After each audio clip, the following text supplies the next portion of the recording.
Bonjour, bienvenue sur jean-pierre-villade.com. Je vous propose un nouveau tutoriel sur EBP Compta Pratique 2014 sur le paramétrage des informations société.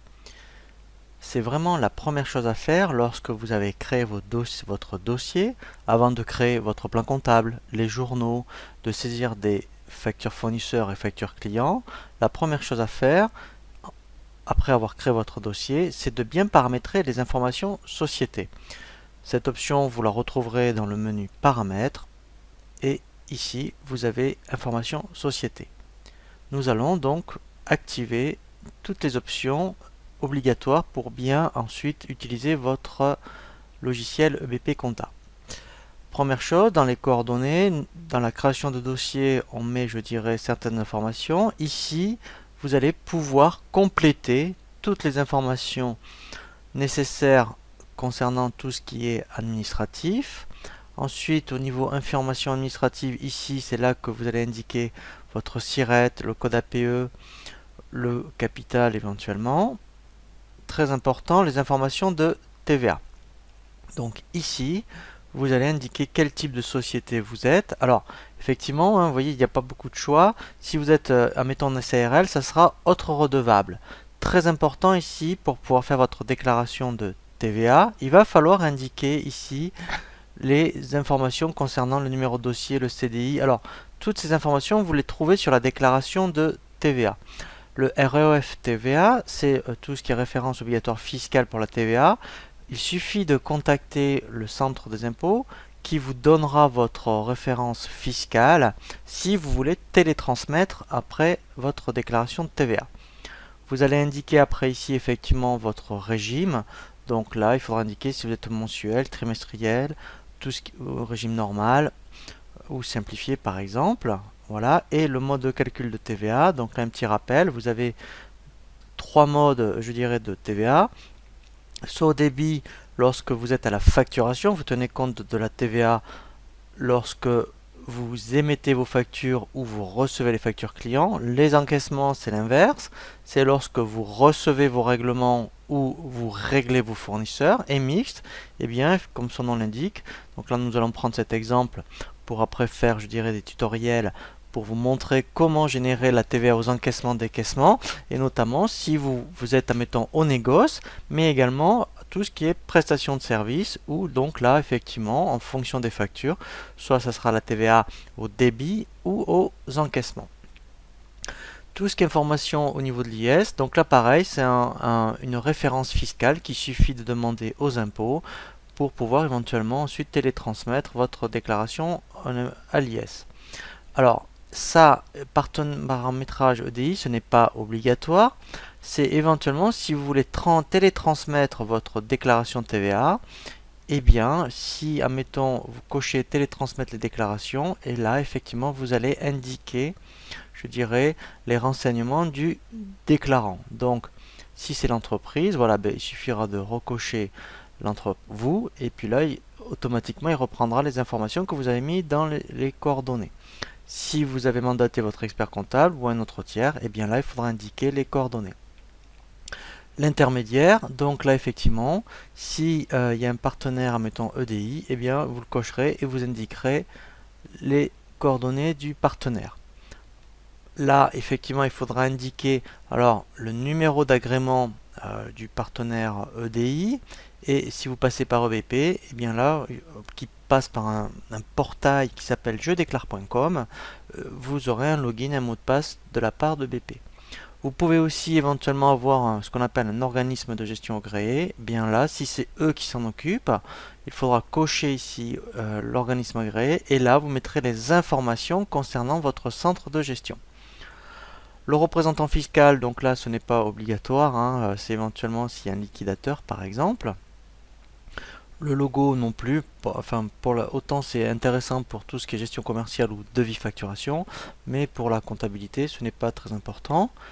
Ici, dans tout ce qui est cabinet expert comptable, vous pouvez mettre donc les informations concernant votre cabinet, et le contact, ça sera vraiment votre expert comptable. Très important par contre, tout ce qui va concerner le trésor public. Donc là, vous allez mettre les coordonnées de votre centre des impôts, ou si vous ne dépendez pas d'un centre d'impôt mais d'un service des impôts des entreprises, et bien là, vous indiquerez les coordonnées.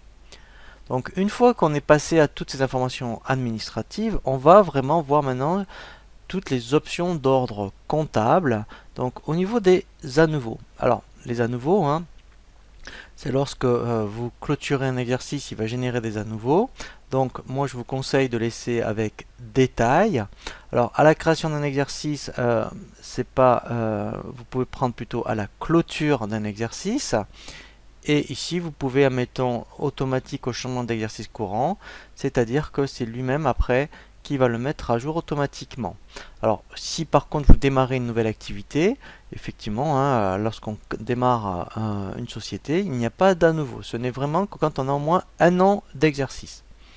La consultation, donc là rien de particulier, environnement de saisie non plus, fiche compte. Voilà, donc là c'est très important. Ici déjà, alors on verra comment changer la longueur des comptes. Donc après il faut faire très attention, hein. Si vous avez devis facturation, il faut que la longueur des comptes en compta soit la même que soit BP gestion commerciale ou devis facturation. Vous pouvez notamment cocher compléter à droite par des zéros si, par exemple, après on verra si pour les comptes généraux c'est vrai qu'on n'a pas besoin de 15, on peut mettre 6. Je vous montrerai comment ici changer la longueur des comptes pour les comptes généraux. Vous pouvez laisser 15 clients et fournisseurs et autres tiers. Alors c'est vrai qu'autres tiers ça fait beaucoup. Autres tiers c'est, admettons, tout ce qui est les organismes sociaux ou la TVA. Donc en principe on laisse 15 pour clients et fournisseurs, 6 pour les comptes généraux et 6 pour les autres tiers. Et dans ce cas-là, on coche compléter à droite par des zéros. Le rapprochement bancaire, je vous conseille de laisser par compte, puisqu'on peut choisir par compte ou par journal. Par contre, c'est plus intéressant puisque vous aurez le détail à chaque fois pour faire du rapprochement bancaire. Échéancier, alors vous pouvez laisser échéancier par défaut, sachant qu'après on a des échéanciers automatiques, et le lettrage, donc ça veut dire que vous autorisez le lettrage, et le lettrage approché, donc on verra effectivement, c'est quand il y a des écarts de règlement. Alors rien ne vous empêche de laisser lettrage, et quand on créera les comptes clients et fournisseurs, et bien de cocher lettrage approché. Bon, vous pouvez aussi donc cocher autoriser le lettrage automatique au pointage. Alors on verra là cette notion de pointage, aussi le lettrage en cours de saisie. Alors c'est intéressant au cours de saisie, comme ça effectivement dès que vous allez dans le journal de banque, automatiquement eh bien vos comptes seront lettrés. Voilà, donc après vous pouvez aussi cocher autoriser. Alors là c'est vrai qu'on ne peut pas faire en même temps le automatique au lettrage et ici au pointage, c'est une des deux. Voilà. Ensuite, import-écriture. Donc ça, c'est intéressant. Ben, effectivement, quand on a devis facturation, par exemple, eh bien, donc là, vous laisserez toutes ces options par défaut cochées. Pour le lettrage, donc là, très important, c'est de mettre au moins. Alors, moi, je vous conseille de cliquer enregistrement automatique. C'est qu'à chaque fois, il va vous, au lieu de vous proposer un code de lettrage, eh bien, il vous mettra des lettres par défaut. Voilà. Un écart maximum, je vous conseille de mettre au moins un, enfin maximum 1 euro. Donc si vous mettez rien, hein, donc dès qu'il y aura des règlements différents de quelques centimes, vous ne pourrez pas laisser ABP vous laisser générer ce qu'on appelle une écriture d'OD pour les écarts de règlement si vous n'avez pas mis ici un écart. Donc normalement on tolère jusqu'à 1 euro. Le rapprochement bancaire, donc là on peut cocher éventuellement ignorer les lignes de la balance d'ouverture. Alors on verra ce que c'est une balance d'ouverture dans les rapprochements bancaires. Au niveau des règlements, voilà, donc là ça veut dire qu'en fait par défaut vous faites des règlements par chèque, mais on peut, après vous verrez, on peut prendre virement, prélèvement, admettons par exemple. Et là, très important, il faut créer votre banque. Alors vous pouvez le faire à ce niveau-là, donc là on peut le faire, donc on fait ajouter. Et là, mettons, je vais créer, mettons, la banque BP. Je vais l'appeler, mettons, Banque Populaire, par exemple. Et je vais déjà dire, voilà, dans comptabilité, donc soit je peux utiliser le 512, ou admettons, alors là, en fait, on est vraiment dans la partie compta. Alors, je vais laisser 512 pour l'instant, et on verra dans le tutoriel sur le plan comptable comment créer les comptes, et aussi comment les journaux, sachant que par défaut, il y a un journal qui s'appelle BP. Donc, il faut au moins faire ça au minimum lorsqu'on est dans les informations de société pour indiquer une banque principale. On pourra créer autant de banques secondaires et de créer des comptes 512 si vous avez, admettons, une banque secondaire. Dans tout ce qui est saisie, voilà, donc ça c'est intéressant, ce sont des contrôles, donc ça ne mange pas de pain. Vous pouvez très bien cocher alerte sur les montants. Donc ça, si vous vous trompez, eh bien effectivement, si vous saisissez des montants négatifs, il va vous avertir. Et alerte sur les comptes, eh bien, si vous trompez de sens, il va vous avertir. L'option de saisie par journal, donc ça effectivement, c'est intéressant éventuellement. Alors, oui et non, on va dire.